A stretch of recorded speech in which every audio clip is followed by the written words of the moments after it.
service pros. Stop competing price. Start dominating value. This is the Pool Profit Pros podcast, your personal roadmap to $1 million money model for your pool business. The Pool Profit Pros podcast is a production of Pro Tough Products, a premium pool pro solutions provider since 2014. Let's face it, every pool service company has problems. Let's generate effective solutions together.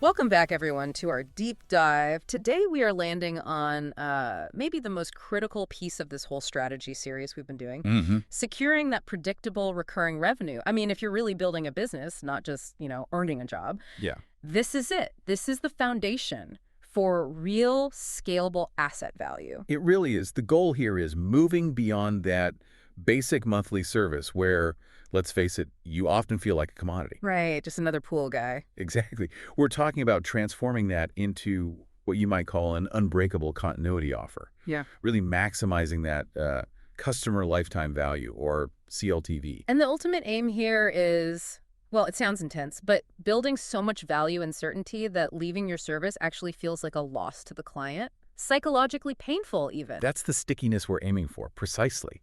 And the outcome, the tangible result of getting this right, it's huge. Like actual business valuation. Oh, yeah. We've seen businesses multiply their valuation 8x, sometimes even 10x, just by keeping clients longer and making each relationship, deeper, more valuable. Wow. That's the real difference between just having work coming in and owning a genuine asset someone wants to buy for a premium. Okay, let's break this down then. If the going rate for basic cleaning is, say, $150 a month, but we want to charge $250, the difference can't just be marginal. The value proposition has to be undeniable, right? Engineered almost. It absolutely must be. We start with what we call the premium assurance upgrade. Think of it as having two main pillars. Okay. The first one, non-negotiable professional accountability. So we're moving way beyond just like a check mark on a door hanger. Yeah. How does tech play into making documentation feel premium? Well, it's about instant, effortless accountability. Delivered straight to the client's phone or email right after the service. They get a notification. It includes a time-stamped photo of their sparkling pool, the exact chemical readings, and a checklist of everything that was done. So it immediately kills that number one client worry. Did they even show up today? And what did they actually do? Exactly. That level of transparency just screams premium. It tells them, look, we're organized. We use technology. We're a serious partner for your property. And the effort on the back end once it's set up? Pretty minimal, honestly. But the peace of mind it buys for that premium price, immense. Okay, that definitely sets a high professional standard. So pillar 2 must be where we become truly indispensable. Safety, prevention, acting like an insurance policy. That's the idea. We have to stop just listing tasks. We need to start framing every single action we take in terms of the cost of the disaster we just helped them avoid. Right. Give me an example. Let's say I lubricated the pump lid O-ring. Tiny task, takes seconds. How do I communicate the hidden value there? Okay, so you don't just write lubricated O-ring, no? Yeah. Report something like, perform preventative lubrication on the pump lid O-ring today. Okay. This quick step helps prevent the seal from drying out and cracking. This avoids common failures leading to air leaks, loss of prime, and potentially needing to replace the entire pump motor, which, that's an $800 to $1,200 repair. Whoa. Okay, that is a completely different message. You just tied a 3-second action to avoiding a potential $1,000 bill. That hits differently. It changes the whole dynamic. You're not just the pool cleaner anymore. You're their risk mitigation specialist. Think about equipment inspection. Yeah. Instead of checked equipment, maybe it's conducted visual inspection of equipment pad supports, insured level positioning, why?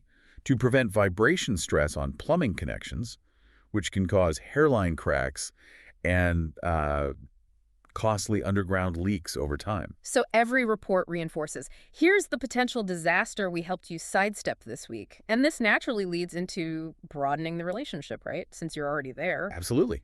Add like 60 seconds, just quick visual checks. Are the patio drains clogged with leaves? See any wasp nests starting near the equipment? Little things, but they add up. Big time. It turns you into their year-round outdoor property partner. Suddenly, you're much, much harder to replace because you're looking after their whole backyard environment, not just the water. Okay, the value stack makes sense. We're building indispensability. But how do we translate that security into, well, guaranteed cash flow, locking in commitment? Right. This takes some smart structuring.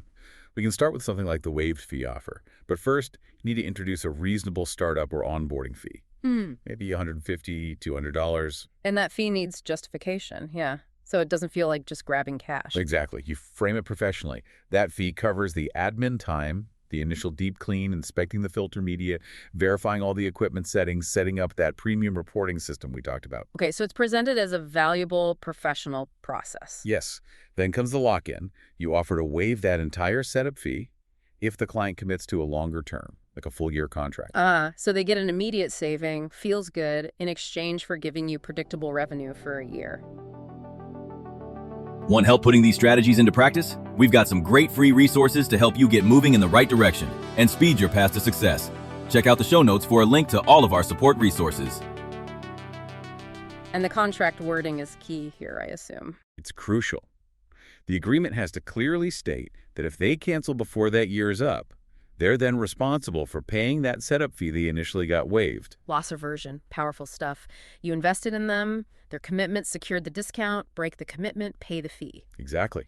That's strategy 1, securing the annual commitment. Then there's strategy 2, the prepayment upsell.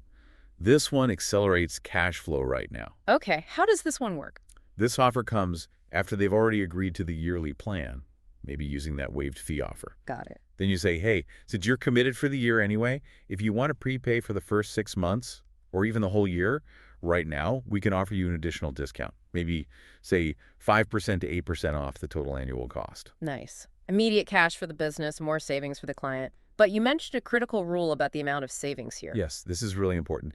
The total dollar savings they get by prepaying has to be noticeably greater than the value of the setup fee they saved just by committing to the year. Okay, why?